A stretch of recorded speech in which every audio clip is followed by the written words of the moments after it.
I never thought I'd be 67 and starting over. The night Thaddeus said I was worth less than his drink, something inside me, something that had been bending for 43 years, finally broke. It was our anniversary dinner at Ashford's, the kind of restaurant where waiters wear bow ties and the wine list is thicker than the Bible. Thad had insisted on bringing along the chief of surgery and his wife. I knew what that meant.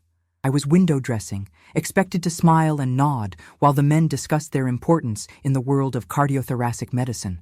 "Another scotch," Thad called out, not looking at the waiter, but at me, his eyes gleaming with that familiar contempt. The one I'd seen when I abandoned my doctoral research to support his residency. The same look when I suggested returning to work after Pierce started school. A look that said, "Remember your place." "Don't you think you've had enough, dear?" I whispered, my voice barely audible even to myself. 4 decades of marriage had taught me to make myself small. That's when it happened. Thad's hand slammed down on the white tablecloth, rattling the crystal. "For God's sake, Winnie, if I wanted your opinion, I'd buy it. Though honestly," he chuckled to his colleague, "she's worth less than this drink." The table fell silent. Dr. Hemsworth looked down at his plate. His wife's eyes met mine briefly, filled with pity, the worst kind of look a woman can give another woman. I'd endured countless moments like this over the years, but something was different now. Perhaps it was turning 67 last month. Perhaps it was finding the statement from his offshore account 3 weeks ago. Or perhaps it was simply that 43 years of emotional starvation had reached its natural conclusion. I smiled politely and excused myself to the ladies' room. In the marble sanctuary of Ashford's restroom, I stared at my reflection. Gray-streaked auburn hair, still carefully colored and styled every 3 weeks. Lines around my eyes that told stories of worry more than laughter. The pearl necklace Thad had given me 20 years ago, not out of love but as a public marker of his success. My phone buzzed in my clutch. A notification from our joint investment account. "Your scheduled transfer is complete." For 6 months, I had been moving small amounts. Nothing noticeable, nothing that would trigger Thad's attention. A financial breadcrumb trail leading to my freedom. Tonight was the final transfer. Every dollar I was legally entitled to, and perhaps some I wasn't, was now beyond his reach. I returned to the table with renewed composure. Thad barely registered my presence, deep in conversation about his revolutionary valve replacement technique. I sipped water and nodded at appropriate intervals, a skill perfected over decades of charity galas and hospital functions.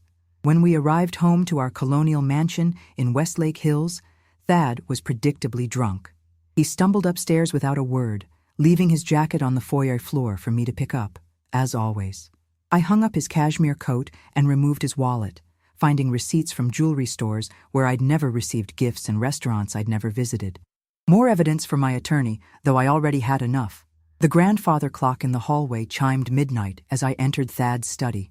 The password to his computer had been the same for years: Pierce's birthday. For a brilliant surgeon, he was remarkably careless about certain things. I executed the final steps of my plan, transferring the remaining funds from our brokerage accounts. My hands didn't shake. My breath remained steady. 43 years of managing household accounts while being told I wouldn't understand finances had taught me more than Thad ever suspected. By 2 a.m. it was done. I packed 1 suitcase. Nothing fancy, nothing that would be immediately missed. In the kitchen, I left my wedding ring on the counter beside a note with 3 words. Goodbye. Lawyer's number, 5112-555-7821. The night air felt different as I wheeled my suitcase to the Uber, waiting at the end of our long driveway. Crisp. Possible. I'd arranged for a private car to take me to the airport after the Uber dropped me at a hotel. By morning, I would be in a different state. By evening, Thad would discover what I'd done. My phone buzzed again as the driver pulled away from the curb. A text from Maeve, my college roommate who had reappeared in my life 6 months ago. "Did you do it? Are you safe?" "Yes," I typed back. "It's done." 43 years of my life fit into 1 rolling suitcase and a shoulder bag. The diamonds Thad had given me for our 40th anniversary, to shut you up about that trip to Europe, were already sold, the cash divided between 3 different accounts. The highway stretched before us, empty in the pre-dawn darkness. I thought I might feel guilt or fear, but instead, a peculiar sense of calm washed over me. I had planned this moment meticulously, the way I once planned my doctoral dissertation on female agency in Victorian literature. The irony wasn't lost on me. At the airport, I checked in for my flight to Portland. Maeve had connections there, a small apartment above a bookstore owned by her niece. It wasn't luxury, but it was a beginning. My phone rang as I passed through security. Sloane's name flashed on the screen. My daughter, who had grown up watching her father dismiss and diminish me, had somehow become his mirror image. I let it go to voicemail. The message came through as I reached my gate. "Mom? What the hell? Dad just called. You can't do this. Whatever midlife crisis you're having needs to stop right now. Call me back immediately." Midlife crisis. At 67, I almost laughed. I texted back, "I'm safe. I'll call when I can. I love you." Then I turned off my phone and boarded the plane. As we lifted off, I watched Austin shrink below me, the sprawling mansion in Westlake Hills becoming just another dot in a landscape I was leaving behind. In Portland, rain greeted me, a gentle, persistent shower that seemed to wash away the Texas heat and the weight of decades. Maeve waited at the arrivals area, her silver hair cut in a stylish bob I would never have been allowed under Thad's watchful eye. Too masculine, he would have said. No man wants a wife with mannish hair. "You did it," Maeve said, hugging me fiercely. "You magnificent creature." "I did," I replied, my voice stronger than it had been in years. "But this is just the beginning." We drove through the misty streets to the bookstore in the Pearl District. Above it was a small apartment with slanted ceilings and windows that overlooked the street. Compared to my 6,000-square-foot home in Austin, it was minuscule. But it was mine, or would be, once the first month's rent cleared from my new account. "Knox is going to call you tomorrow," Maeve said, setting my suitcase in the bedroom. "He's got everything set up, new accounts, investment structure, everything Zora advised." Knox Whitaker had been Maeve's financial advisor for years. When I first reached out to her, hesitantly explaining my situation, she had immediately connected me with both Knox and Zora Lockhart, a divorce attorney known for her merciless efficiency against abusive spouses. "Thad will fight," I said, sitting at the small kitchen table. "He'll say I stole from him, that I'm mentally unstable, that I've been planning this." "Which you have," Maeve pointed out, putting on the kettle for tea. "Yes, but he'll make it sound criminal. He's good at that, twisting reality. That's why we have Zora, and why we made sure everything you took was legally yours." Maeve placed a steaming mug in front of me. "The accounts in your name, your inheritance from your parents that he never touched because it wasn't worth his time, the settlement from your car accident 5 years ago." I wrapped my hands around the mug, letting the warmth seep into my fingers. "He'll try to find me." "Let him try," Maeve said with a fierce smile. "Everyone is on your side, Winnie. Pierce and Sloane will come around eventually. But for now, no one knows where you are except me, Knox, and Zora. And none of us are talking." That night, alone in the unfamiliar bed, I listened to the rain against the windows and the occasional sound of traffic below. My phone, a new one, with a number Thad didn't have, pinged with a message from Zora. "He's been served, buckle up, but remember, we've got this." I closed my eyes, expecting tears or regret or fear. Instead, I felt the unfamiliar lightness of possibility spreading through my chest. For the first time in 43 years, tomorrow belonged entirely to me. The next morning, the reality of what I'd done hit me as I made coffee in the tiny kitchen. I had left behind my home, my routines, most of my possessions, the physical markers of my life. What remained was approximately $3.2 million spread across accounts Thad couldn't touch and a future I couldn't yet imagine. My new phone rang, Zora's number. "He's threatening everything," she said without preamble. "Criminal charges, psychiatric holds, freezing all assets, the usual tantrum of a man who's lost control." "Can he do any of that?" I asked, my hand steady as I poured coffee. "He can try, but we've documented the emotional abuse. We have records of his affairs, and most importantly, we can prove that every dollar you took was legally yours. The courts don't look kindly on surgeons who keep their wives financially dependent while sleeping with half the nursing staff." I sipped my coffee, watching rain drip from the eaves outside my window. "And the children?" Zora's sigh told me everything. Pierce is threatening to testify about your mental instability. Sloan is demanding you return everything and apologize. I had expected this. My children had grown up watching their father control our family with charm, money, and occasional bursts of terrifying rage. They had learned to align themselves with power, a survival tactic that had become their default mode. They'll be served with the evidence packets today, Zora continued. All the affairs, the financial manipulation, the psychological evaluation documenting the effects of long-term emotional abuse. It won't change their minds immediately, but it plants the seed. After we hung up, I stood by the window, watching Portland wake up below me. People hurried along the sidewalks, ducking under awnings to escape the drizzle. A woman about my age walked a small dog, stopping to let it sniff a tree. She wore bright red rain boots. I tried to remember if I'd ever owned anything so cheerfully impractical. Maeve arrived around noon with groceries and a laptop. Your new life starter kit, she announced, setting everything on the counter. Zora says Thad's been calling everyone you know, trying to locate you. He's telling people you had a breakdown. Classic, I murmured, helping her unpack fresh vegetables and bread. And what are people saying? That's the interesting part. Maeve grinned. No one's buying it. Judith from your book club apparently told him. The only breakdown I see is yours, Thaddeus. Your neighbor Helen said she's surprised it didn't happen years ago. I paused, a bunch of kale in my hand. Really? Really. Turns out, more people saw through him than you realized. Maeve touched my arm. You weren't as alone as you thought, Winnie. You just couldn't see your allies because he kept you isolated. That afternoon, Knox called with financial updates. Thad had indeed tried to freeze accounts, only to discover they'd been emptied or were in my name alone. He'd called in favors with banker friends, but the money was already moved to institutions where he had no influence. He's spinning, Knox reported, making threats, throwing around his reputation. But legally, he's standing on quicksand.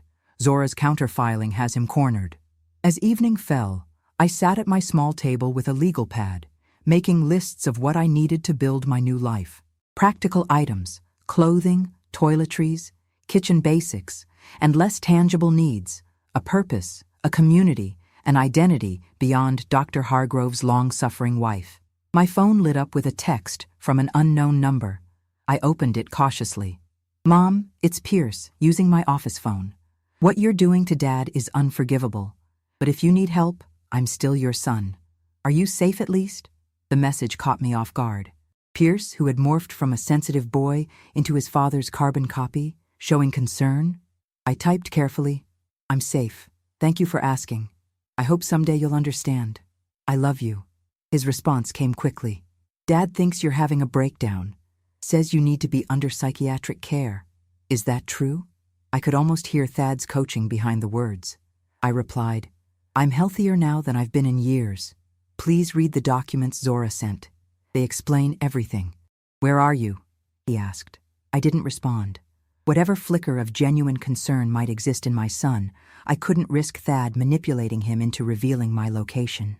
Later that night, as I prepared for bed in my new home, my phone buzzed with an email notification.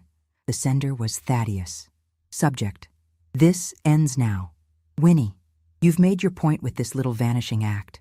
The joke's over. Your behavior is embarrassing us both and damaging my reputation at the hospital. Whatever grievances you think you have, stealing from me and running away isn't the answer. Come home immediately, and we can discuss a more generous monthly allowance. Continue this childish stunt, and you'll leave me no choice but to pursue all legal options. Remember, I know everything about you. You have no skills, no career, no purpose without me. How long do you think you'll last? Be reasonable for once in your life. Thaddeus. I read it 3 times, recognizing every manipulative tactic, the minimizing of my actions as a joke and stunt, the carrot of a generous allowance, the stick of legal threats, and finally, the knife twist, reminding me of my supposed worthlessness without him. In the past, such a message would have sent me into a spiral of doubt and fear. Tonight, it only confirmed that I had made the right decision. I forwarded the email to Zora with a simple note. More evidence for the file. Then I turned off my phone, closed my eyes, and fell into the deepest sleep I'd had in decades.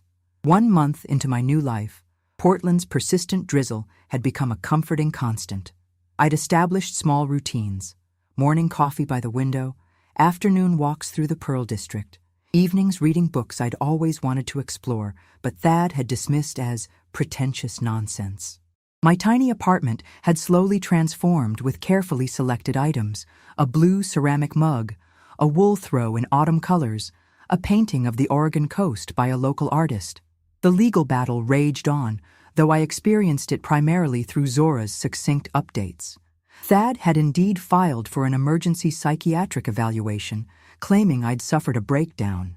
The judge, a woman in her 50s, had reviewed my psychologist's recent assessment and dismissed the petition with a note that said, "Leaving an unhappy marriage does not constitute mental illness." That small victory had cost Thad something precious: his image. The hospital board, uncomfortable with the publicity, had quietly asked him to take a leave of absence. According to Knox's sources, Thad's careful facade of respectability was cracking under scrutiny. My phone rang as I was preparing tea, Zora's number. "He's offering a settlement," she said without preamble. "Half of everything, full pension rights, the vacation house in Galveston." I stirred honey into my tea, watching it dissolve. What changed? Two things. First, his lawyer finally convinced him that fighting this will only expose more of his affairs and financial manipulations. Second, and more interesting, several colleagues' wives have stopped speaking to him. "Apparently, your departure sparked quite the conversation among the hospital's social circle." I couldn't help but smile.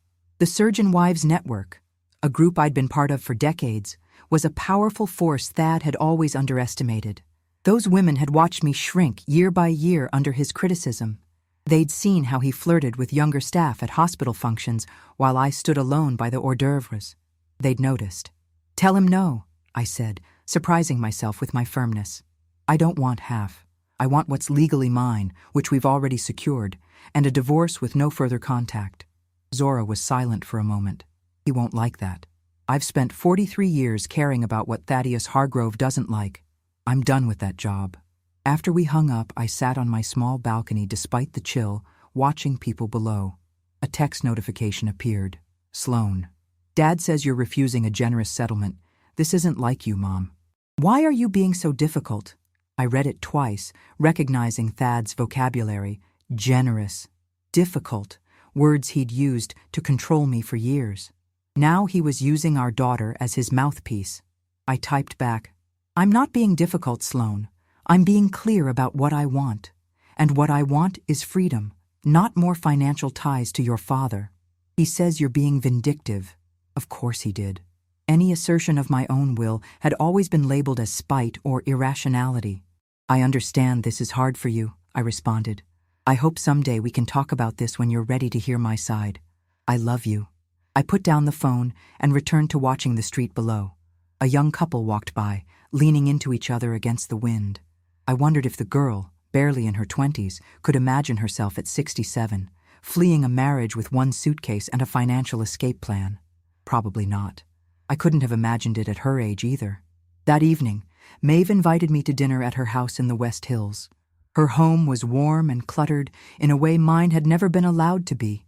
Books stacked on coffee tables, mismatched furniture chosen for comfort rather than status, walls covered with art collected from her travels. "I have news," she announced as we settled in her kitchen with glasses of wine. "Remember Carol Winters from our undergraduate days? She runs a literary foundation now. They need someone to coordinate their author lecture series." I nearly choked on my wine. "And you suggested me?" "Of course I did. You have a master's in English literature, for God's sake. The fact that you never got to use it doesn't mean you can't start now." "Maeve, I haven't worked in over 40 years. I don't know the first thing about—" "Stop," she interrupted. "That's Thad talking. You managed that monster's career, social calendar, and household for decades. You ran charity galas that raised millions. You've read more books than anyone I know. You're qualified." I stared into my wine glass. "What if I fail?" "Then you fail," Maeve shrugged, "and try something else. That's how life works when you're not living under a dictator." The interview was scheduled for the following week. I spent days preparing, researching the foundation, contemporary literature, event planning best practices.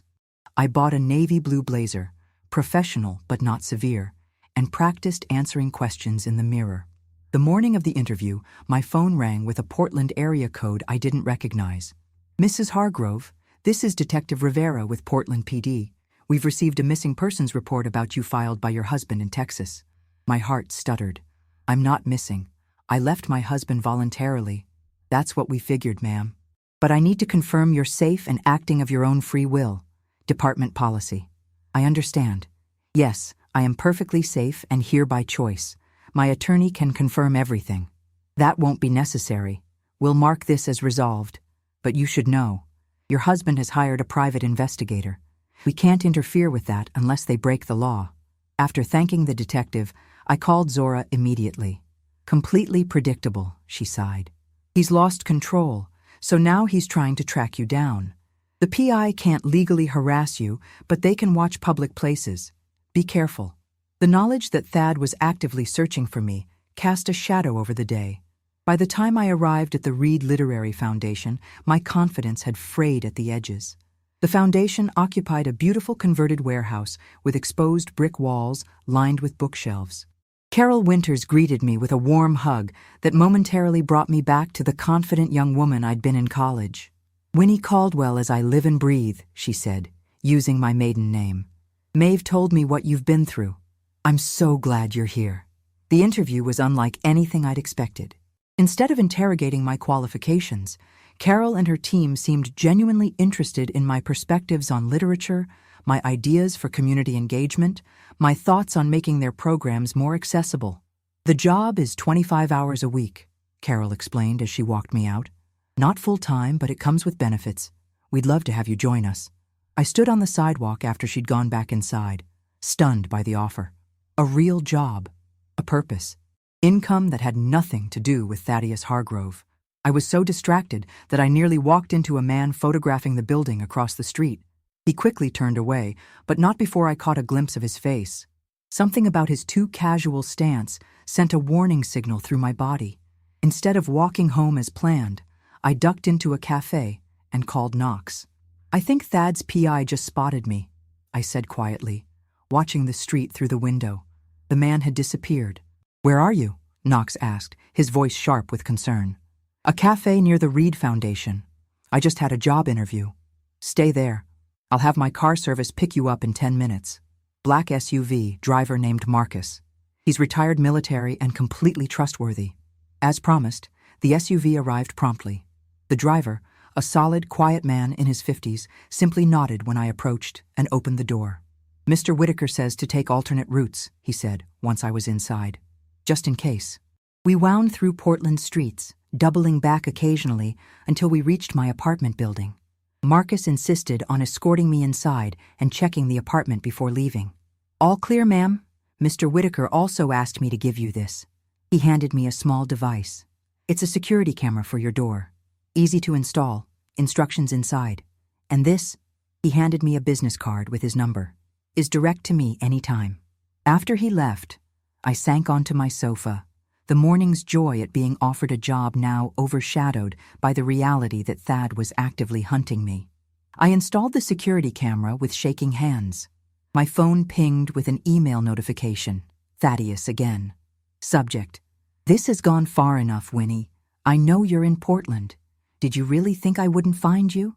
You're embarrassing yourself with this childish escape. Whatever game you're playing, it ends now. I'm willing to overlook this entire episode if you return home immediately. Otherwise, I'll be forced to come get you myself. You know I always find what belongs to me. If you force me to come there, you won't like the consequences. Thaddeus." The thinly veiled threat sent ice through my veins. I forwarded the email to Zora and Knox, then called Maeve. "He knows I'm in Portland," I said when she answered. "He's threatening to come here." "Change of plans, then," Maeve replied without hesitation. "Pack a bag. You're staying with me tonight.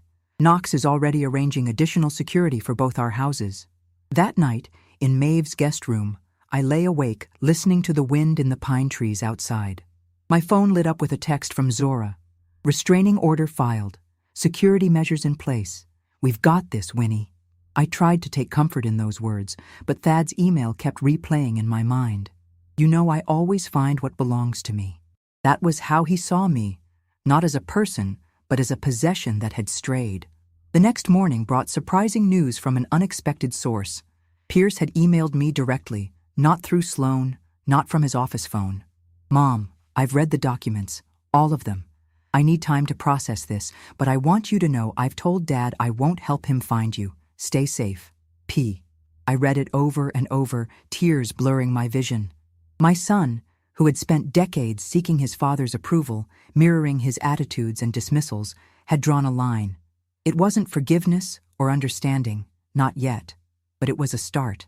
When I arrived at the Reed Foundation for my first day of work the following week, I was accompanied by a security consultant Knox had hired, a former police officer named Delia who would be shadowing me for the foreseeable future. She dressed like any other professional woman and kept a discreet distance, but her presence was a constant reminder of the threat hanging over my new beginning. Carol had been understanding when I explained the situation. Unfortunately, I've seen this before, she'd said grimly. Men who can't accept that their wives are separate human beings will take every precaution. The work itself became my sanctuary. Coordinating the lecture series meant reaching out to authors, organizing venues, working with local bookstores and libraries. I found myself using skills I'd developed, managing Thad's professional appearances, but this time for something that mattered to me. 2 months after my escape, Zora called with an update I hadn't expected. The hospital board has asked for Thad's resignation, she said. Apparently his behavior has become erratic. He's been showing up late to surgeries, snapping at staff, and the private investigator he hired crossed some lines, harassing hospital employees for information about you. The final straw was him threatening a nurse who refused to help him track you down. I sat heavily on my office chair. What happens now? He's fighting it, of course, but several nurses have filed workplace harassment complaints. His position is precarious at best. That evening, I received a call from Sloan. We hadn't spoken directly since my departure, only terse text exchanges where she relayed Thad's messages. Mom, her voice sounded tired. Dad's in trouble. The hospital is pushing him out.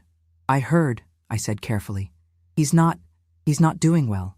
He's drinking a lot. The house is a mess. He fired the housekeeper when she wouldn't tell him if she'd heard from you. I closed my eyes. For decades, I'd managed Thad's life. Everything from ensuring his surgical scrubs were perfectly pressed to organizing dinner parties for hospital donors. Without that infrastructure, his carefully constructed world was crumbling. I'm sorry he's struggling, I said, but I can't help him anymore, Sloan. He's still your husband, she protested, but with less conviction than I expected. Only legally, and not for much longer. There was a long pause. The stuff in those documents Zora sent, was it all true? The affairs? The separate accounts? Yes, I said simply. All of it. Why didn't you ever say anything? All those years. Would you have believed me? Or would you have believed him when he said I was exaggerating, being hysterical, making things up? Her silence was answer enough. I need to ask you something important, Sloan. Have you told your father where I am? No, she said immediately. Pierce and I agreed we wouldn't. He's scary right now, Mom. I've never seen him like this. After we hung up, I sat on my balcony watching the sunset paint Portland's skyline in shades of pink and gold.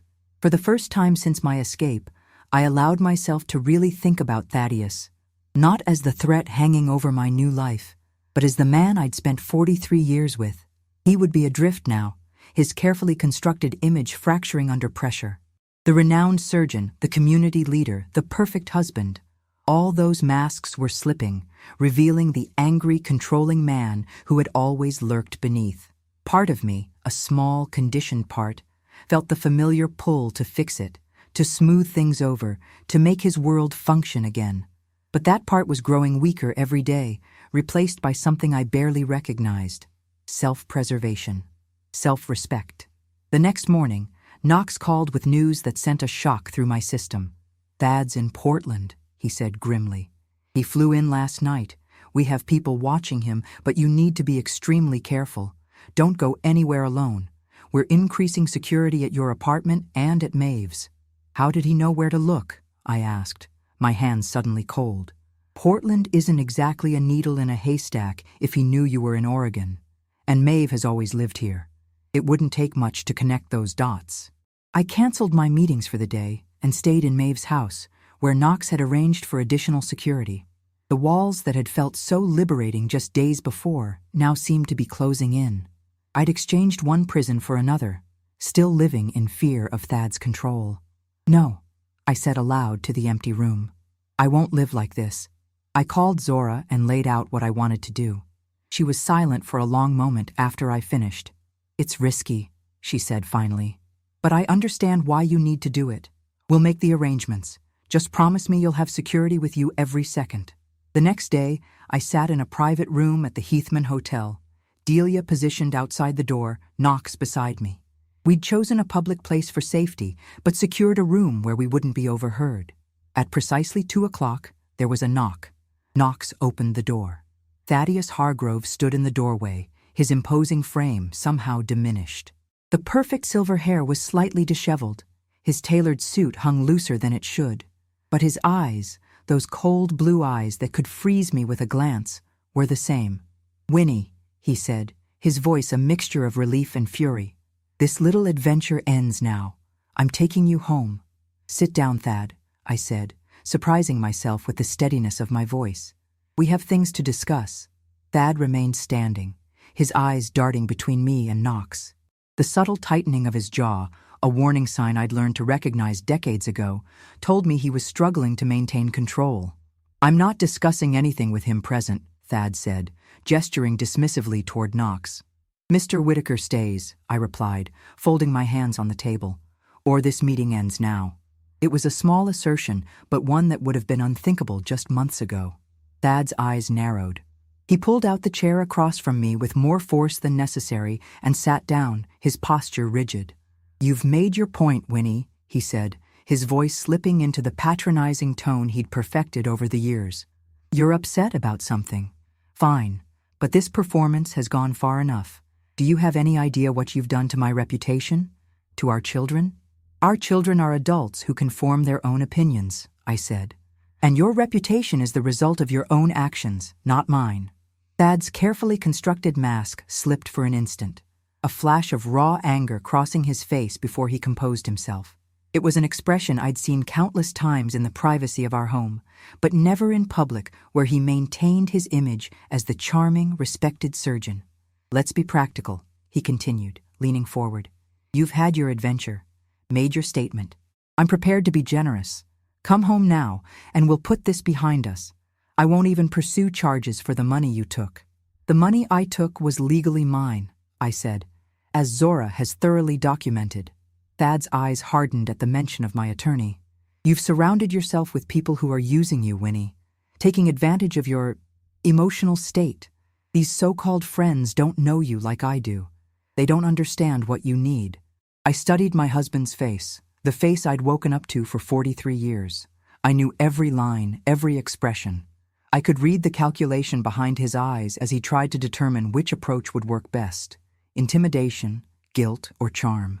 He'd cycled through these tactics our entire marriage, and I'd always eventually yielded. "What I need," I said carefully, "is a divorce. Clean, final, and as quickly as possible." Thad laughed, a sharp, dismissive sound I'd heard whenever I suggested something he considered absurd. "After 43 years? Don't be ridiculous. You're not thinking clearly." "I'm thinking more clearly than I have in decades," I countered. "The divorce papers have already been filed. You can make this simple by signing them, or complicated by fighting. Either way, it's happening." His hand slammed onto the table, making the water glasses jump.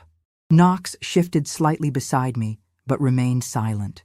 "You think you can just throw away our marriage, our life, everything I've given you?" Thad's voice rose. "You'd be nothing without me. A failed academic with delusions of grandeur. I made you respectable. I gave you a position in society." Every word was designed to diminish me, to remind me of my supposed inadequacy, tactics that had worked for decades. But something had changed. His words no longer penetrated my sense of self. They were just noise, the desperate flailing of a man losing his grip on something he considered his property. "This meeting isn't about negotiating my return," I said, my voice steady. "It's about setting boundaries. I don't want to live in fear of you tracking me down or showing up unannounced. I don't want our children caught in the middle, and I don't want a protracted legal battle that will only cause more pain. Thad leaned back, his expression calculating. And if I choose to fight? If I contest every penny you took? If I make certain everyone knows exactly what kind of ungrateful, unstable woman abandoned her husband after he gave her everything? Then you'll fail, I said simply, and you'll damage whatever relationship you hope to maintain with Pierce and Sloan. They've seen the evidence, Thad, the affairs, the separate accounts, the records of your behavior. A flicker of uncertainty crossed his face. You've poisoned them against me.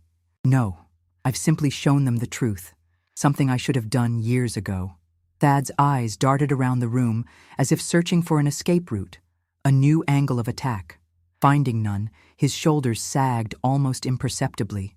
What do you want? He asked, his voice lower. A fair division of assets, as Zora has outlined. No further contact between us except through our attorneys. And your promise, legally binding, that you will not attempt to find me or interfere with my new life in any way. He stared at me as if seeing a stranger. In many ways I was. The Winnie who had entered that restaurant on our anniversary night no longer existed. In her place sat a woman he couldn't manipulate, couldn't control. And if I agree to these terms? He asked. Then we both move forward. Separately. Thad stood abruptly, straightening his jacket with the precise movements of a man accustomed to operating rooms and exacting standards. I need time to consider, and to consult my attorney. Of course, I said. Zora will be in touch tomorrow for your decision. He paused at the door, turning back with an expression I couldn't quite read, something between confusion and resentment. Did you ever love me at all, Winnie? Or was this your plan all along, to take what you could and leave? The question caught me off guard. In all our years together, Thad had never once asked about my feelings for him. They had been irrelevant to the transaction of our marriage, my devotion in exchange for his provision. I loved you completely, I said, the truth of it washing through me with unexpected pain. For years, I would have done anything to make you happy, but you never saw me, Thad. Not really. You saw what I could do for you, how I could serve your needs and advance your career, but you never saw me. Something flickered across his face, perhaps the first genuine emotion I'd seen from him in years. But it was gone so quickly I couldn't identify it. Without another word, he turned and left. Knox exhaled slowly beside me. You did well, he said. Very well. I realized my hands were trembling. The confrontation had drained me more than I'd expected. Do you think he'll agree to the terms? His options are limited, Knox replied. Zora has built an airtight case. Fighting will only cost him more money and public embarrassment. His attorney will advise him to settle. Outside the hotel, Delia escorted us to Knox's waiting car. Portland's afternoon sun broke through the clouds, casting the city in a golden light that felt symbolic. The weight that had pressed on my chest since learning Thad was in town had eased somewhat. I wasn't naive enough to believe one conversation had solved everything, but I'd faced him on my terms, something I'd never managed in 43 years of marriage. That evening, safely back at Maeve's house, I received a text from Pierce. Dad called. Sounded different. What happened? I chose my words carefully. We met. I told him I want a clean divorce. He's considering his options. You saw him in person? Was that safe? The concern in my son's message brought unexpected tears to my eyes. I had security with me. It was necessary to make my position clear. His response came quickly. He told me he's flying back to Austin tonight, said he has matters to consider. Never heard him sound so uncertain. I forwarded the message to Zora, who replied with a thumbs-up emoji, an uncharacteristically casual response from my normally formal attorney. She followed with a more typical message. This aligns with our strategy. We'll press for a decision while he's off balance. 3 days later, Zora called with news that left me sitting in stunned silence in my office at the Reed Foundation. He's agreed to the terms, she said, disbelief coloring her usually composed voice. All of them. The financial settlement, the non-contact provision, everything. Why? I managed to ask. It's not like Thad to concede anything. According to his attorney, he wants to preserve what's left of his reputation and relationship with his children. Well, but between us, I think reality finally caught up with him. The hospital board is proceeding with termination. 3 more women have come forward with harassment claims, and apparently Pierce confronted him directly about the evidence we provided. I closed my eyes, absorbing the implications. Thad's carefully constructed world was collapsing around him, and for once I wasn't there to manage the crisis, to smooth things over, to preserve the facade we'd maintained for decades. "How long until everything is finalized?" I asked. 2 months, if we push through the accelerated process. You'll need to come to Austin once for the final hearing, but we can arrange security for that trip. That night, I sat on Maeve's patio, watching the stars emerge above the West Hills. She handed me a glass of wine and settled into the chair beside me. "So it's almost over," she said. "How does it feel?" I considered the question. Unreal. I spent so many years believing I could never leave, that I wouldn't survive without him. And now you're thriving," Maeve finished. "The job at Reed, your own place, friends who actually care about you." I sipped my wine, letting the cool evening air wash over me. I still catch myself sometimes, thinking about what Thad would want for dinner, or whether I've arranged his dry cleaning, or if I've said something that will make him angry. It's like phantom limb syndrome. The marriage is gone, but I still feel the weight of it. "That will fade," Maeve said gently. "Old habits take time to unlearn." The following week, I moved back into my apartment, though Knox insisted on maintaining security measures until the divorce was final. Delia continued to shadow me at work, becoming something of a friend in the process. A former detective, she had left the force after helping too many women escape situations like mine, only to watch the system fail them. Now she worked exclusively with Knox's firm, protecting women in transition. Spring arrived in Portland, bringing cherry blossoms and a gentler rain. I settled into my role at the Reed Foundation, finding unexpected joy in connecting authors with audiences, in building programs that brought literature to communities with limited access. I had ideas, so many ideas, that Carol encouraged me to develop. "You have a perspective we've been missing," she told me, after I proposed a series focusing on older women writers who had found success later in life. "You understand what it means to begin again." My apartment slowly evolved from a safe house to a home. I hung art that I chose, not the bland, expensive pieces Thad had insisted upon for our Austin mansion, but works that spoke to me. I planted herbs on my balcony. I adopted an elderly cat from the shelter, a dignified orange tabby, who liked to sleep on my lap while I read in the evenings. I named him Emerson, after the transcendentalist whose essays on self-reliance had become a touchstone for me. To be yourself in a world that is constantly trying to make you something else is the greatest accomplishment, I'd read. The words resonated through me like a bell being struck. In early May, an email arrived from Sloan that took my breath away. "Mom, I've been doing a lot of thinking and talking with my therapist. I owe you an apology. I didn't see what was happening, or maybe I didn't want to see. Either way, I failed you. I'd like to visit, if you're open to it. Just me. To listen this time, not to judge. Love, Sloan." I read it over and over, searching for Thad's influence between the lines. Finding none, I responded with a simple, "I would love that. You're welcome anytime." 2 weeks later, I met Sloan at Portland International Airport. She looked tired, dark circles under her eyes, her normally perfect appearance slightly disheveled. When she saw me, she stopped, her expression a mixture of relief and uncertainty. "Mom," she said, and then she was in my arms, holding me with a fierceness that broke something open inside me. We stood there in the busy terminal, both crying, oblivious to the travelers streaming around us. Later, in my apartment, Sloan sat at my small dining table, cradling a mug of tea as Emerson investigated her suitcase with feline thoroughness. "It's different than I expected," she said, looking around. "Smaller, but it feels like you. The real you, not the version Dad wanted." "I'm still figuring out who that is," I admitted.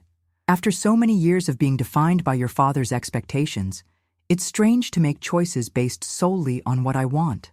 Sloan nodded, her eyes sad. "I've been thinking about that a lot. How I never really knew you. Just the careful, perfect mother who kept everything running smoothly, who never complained, who always deferred to Dad. I thought that was what a good wife did," I said softly. "What a good mother did. Put everyone else first. Keep the peace at any cost." Even at the cost of yourself, Sloane said, her voice catching. I'm so sorry, Mom, for not seeing it, for judging you when you finally escaped. I reached across the table and took her hand. You saw what I wanted you to see, what I thought would protect you. We talked for hours that night. Really talked, perhaps for the first time. Sloane told me about her own marriage, which had ended 2 years earlier. How she'd found herself mimicking the patterns she'd observed between her father and me, expecting her needs to come last, swallowing her opinions, managing her husband's moods. When he left me for his assistant, I was devastated, she said. But now I wonder if it wasn't a blessing in disguise. I might have spent my whole life in that pattern if it hadn't been broken for me. She stayed for 5 days.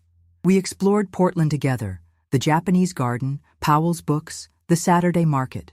I introduced her to Carol and my colleagues at the Reed Foundation. She sat in on a lecture by a renowned poet, and afterward told me she'd never realized how much she'd missed literature, another casualty of trying to earn her father's approval by focusing on practical, lucrative pursuits. On her last night, as we shared a bottle of wine on my balcony, Sloane asked the question I'd been expecting since her arrival. Have you heard from Dad lately? I shook my head. Not directly. Everything goes through Zora. The divorce will be final next month. Sloane swirled the wine in her glass. He's not doing well. The hospital officially terminated him. He's drinking more than ever. Pierce tried to get him into treatment, but he refused. I felt a familiar tug of responsibility, the ingrained impulse to fix, to help, to sacrifice myself for Thad's well-being. I consciously released it, letting it float away like a balloon into the night sky. I'm sorry he's suffering, I said. But his choices are his own now, as are mine. Sloane nodded slowly. That's what my therapist says, that we can have compassion for someone without taking responsibility for them. It's still hard, though. Yes, I agreed. It is. After Sloane returned to Austin, a strange peace settled over me. The looming divorce hearing was still a source of anxiety, but it no longer felt like a threat to my new existence. I had faced Thad once. I could do it again. June brought warmer weather and a letter from Pierce, an actual handwritten letter, which was so unlike my pragmatic, technology-focused son that I stared at the envelope for several minutes before opening it. Mom, he wrote, I've been trying to find the right words to say to you. I'm not good at this emotional stuff. A family trait, I guess, at least on Dad's side. I want you to know that I understand why you left. It took me too long to see it, but once I really looked at the evidence, once I watched Dad's behavior these past months, I couldn't deny the truth anymore. You deserved better than what he gave you, what we all gave you. I'm working on myself, therapy, support groups for adult children of narcissists, trying to unlearn the patterns I absorbed growing up. It's hard to admit how much of him I see in myself. I don't know when I'll be ready to visit, but I wanted you to know I'm proud of you, for getting out, for starting over, for showing me it's never too late to choose yourself. Love, Pierce. I read the letter until the words blurred through my tears. Then I placed it in a small wooden box where I'd begun collecting touchstones of my new life. Sloane's email, my job offer letter from the Reed Foundation, a pressed flower from Maeve's garden, a photograph of Emerson sleeping in a patch of sunlight on my bed. The final divorce hearing was scheduled for June 30th in Austin. As the date approached, Zora called with surprising news. Thad's attorney says he won't be attending, she said. He's waived his right to be present and authorized his counsel to proceed on his behalf. Is that normal? I asked. Not typical, but not unheard of, especially when one party wants to avoid public confrontation. She paused. This is good news, Winnie. It means you won't have to face him again. Relief flooded through me.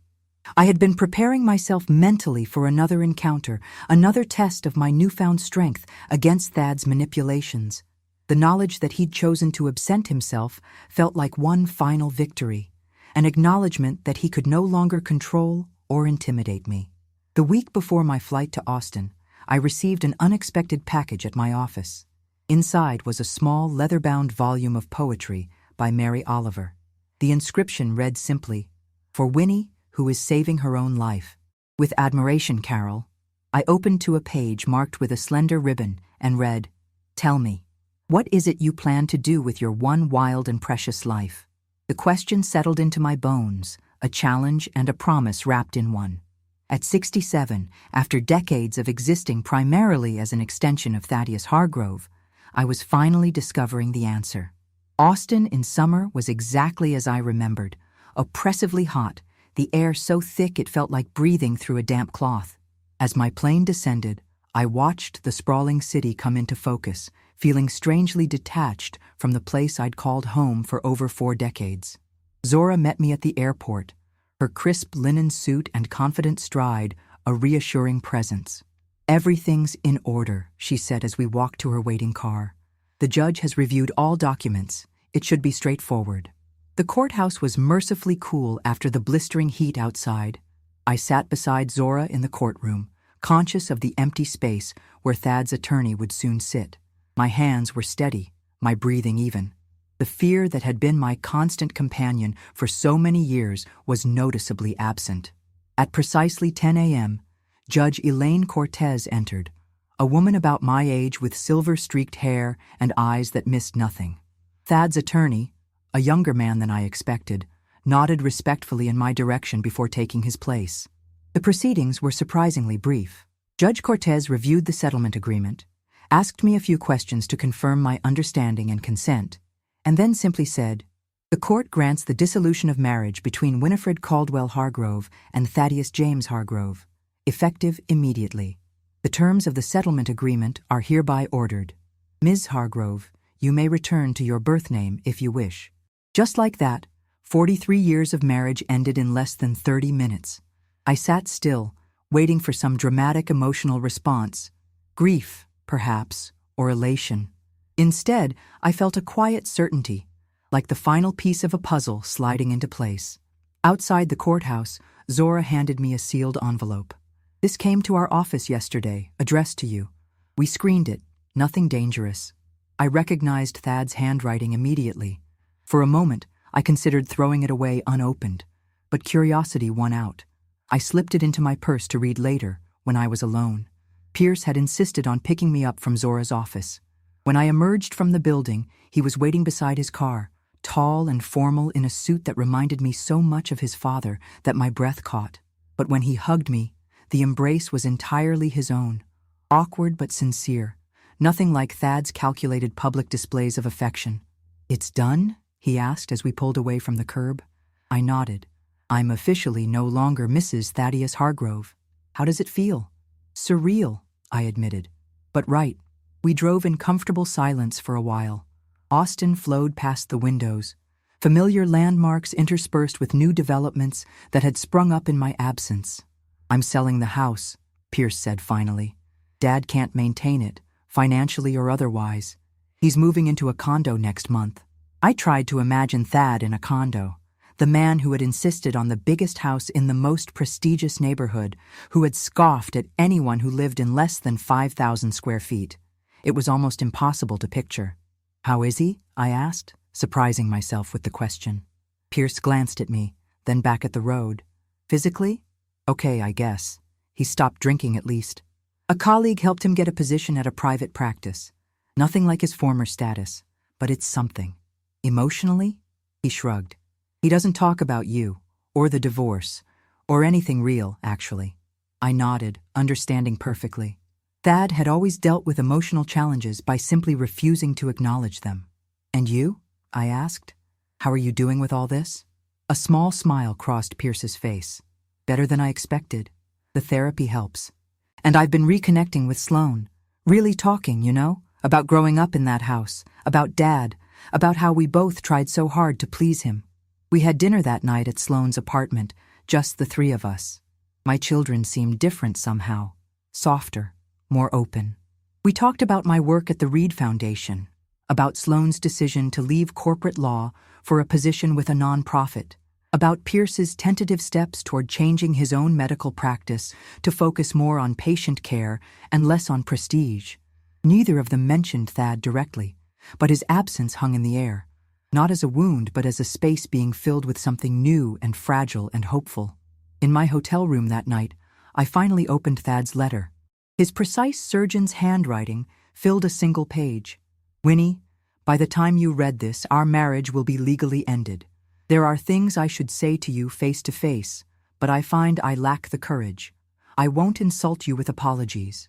43 years of behavior can't be erased with words on paper, but I want you to know that in your absence, I've been forced to see myself clearly for the first time. What I've seen isn't pleasant. Our children speak of therapy and growth and change. At my age, I don't know if such things are possible for me, but I'm trying to understand how I became the man you needed to escape from. The money and property we've divided, it's just stuff. What I lost when you left was far more valuable. The woman who made everything in my life work, who managed every detail I was too arrogant to notice, who smoothed every path while I took the credit. I didn't appreciate what I had until it was gone. I won't contact you again. This isn't an attempt to change your mind or earn forgiveness I don't deserve. It's simply an acknowledgement of the truth I should have recognized years ago. You were always worth more than I gave you credit for. Thaddeus. I reread the letter several times, searching for the manipulation, the subtle blame shifting, the veiled criticism that had characterized Thad's communication for decades. Finding none, I folded the paper and returned it to its envelope. It wasn't an apology, as he'd said, but it was perhaps the closest thing to honest self-reflection I'd ever received from Thad. I placed the letter in my suitcase, not certain why I wanted to keep it, only knowing that it represented some kind of closure. My flight back to Portland the next day felt like a true departure, not just from Austin, but from the weight of the past. As the plane lifted off, I thought about the letter, about the dinner with my children, about the brief but significant words of the judge. Effective, immediately. Maeve was waiting for me at PDX, her face breaking into a wide smile as I emerged from the secure area. Well, how does freedom feel? Lighter than I expected, I replied, hugging her. Summer in Portland brought long, golden evenings perfect for the outdoor reading series I'd organized at the Reed Foundation. Our first event drew over 200 people to a local park, where a celebrated poet read from her work as the sun set behind the West Hills. As I introduced the author, my voice clear and confident over the microphone, no longer the careful, modulated tone I'd cultivated as Thad's wife, I caught sight of Maeve in the crowd, giving me a thumbs up. Beside her sat Knox and, to my surprise, Delia, now off-duty as my security detail, but apparently still part of my expanding circle. After the reading, a woman about my age approached me, clutching a book to her chest. I just wanted to say thank you, she said. I read about this series in the paper and, well, I'm recently divorced after 38 years. Your introduction, what you said about it never being too late to begin again, it meant a lot to me. I looked at her, seeing something of myself reflected in her hesitant smile and hopeful eyes. Would you like to join us for coffee? A few of us are heading to the cafe across the street. Her face brightened. I'd like that very much. That night, as July eased toward August, I sat on my balcony with Emerson purring in my lap. My phone buzzed with a text from Sloan. Just booked tickets for Thanksgiving. Pierce coming too. We thought we'd experience a real Portland autumn. I smiled, imagining my children in my small apartment, helping prepare a meal in my tiny kitchen, so different from the elaborate, tense Thanksgiving dinners of the past, where everything had to be perfect for Thad's colleagues or hospital board members. Another text arrived, from Carol. Committee unanimously approved your proposal for the Senior Women Writers Grant. Congratulations, Director Caldwell. Director. The promotion had come as a surprise. Carol insisting that my vision and experience were exactly what the foundation needed. The salary increase meant I could stay in Portland indefinitely, my financial future secure without depending on the divorce settlement. As darkness fell over the city, I thought about Thad's letter, tucked away in a drawer. You were always worth more than I gave you credit for. After a lifetime of being told I was worth less than his career, less than his comfort, less than his drink, the acknowledgement came too late to save our marriage, but perhaps just in time to allow me some measure of peace. In the year since I'd left Austin, I'd discovered what I was actually worth, not as an extension of a successful man, not as the perfect doctor's wife, not as the invisible support system that allowed someone else to shine, but as Winifred Caldwell, a woman in her own right. At 68, with more years behind me than ahead, I was finally living my one wild and precious life. The following spring, I published my first essay in a literary journal, a piece about late-life reinvention that had poured out of me over several fevered nights of writing. When the journal arrived with my name in print, I ran my fingers over the letters again and again, scarcely believing they belonged to me. The essay led to speaking invitations, to a small but growing reputation as a voice for women reclaiming themselves after decades of erasure. Each time I stood at a podium, each time I saw women nodding in recognition at my words, I felt another piece of myself return from wherever it had been hidden during those 43 years of careful silence. One evening, as summer approached again, I sat at my computer working on what had evolved into a memoir. The working title stared back at me from the screen. Worth More, A Late Awakening. My phone rang. Sloane. "Just checking in," she said, our weekly calls now a comforting routine. "How's the book coming?" "Slowly," I admitted. "It's harder than I expected to put it all into words." "You'll get there," she said confidently. "Oh, and I talked to Dad yesterday." My fingers paused on the keyboard. Sloane and Pierce maintained their relationships with Thad, something I neither encouraged nor discouraged. They rarely mentioned him to me, respecting the boundaries I'd established. "He asked about you," she continued. "Not in a weird way. He just wanted to know if you were happy." I looked around my apartment, at the bookshelves filled with volumes I'd always wanted to read, at the framed copy of my published essay, at the comfortable chair where Emerson napped in a patch of evening sunlight. Through the open balcony door, I could hear the sounds of Portland in summer, bicycle bells, distant laughter from the restaurant downstairs, the gentle rustle of leaves in the breeze. "What did you tell him?" I asked. "The truth," Sloane replied, "that you're happier than he's ever seen you." After we hung up, I returned to my writing, the words flowing more easily now.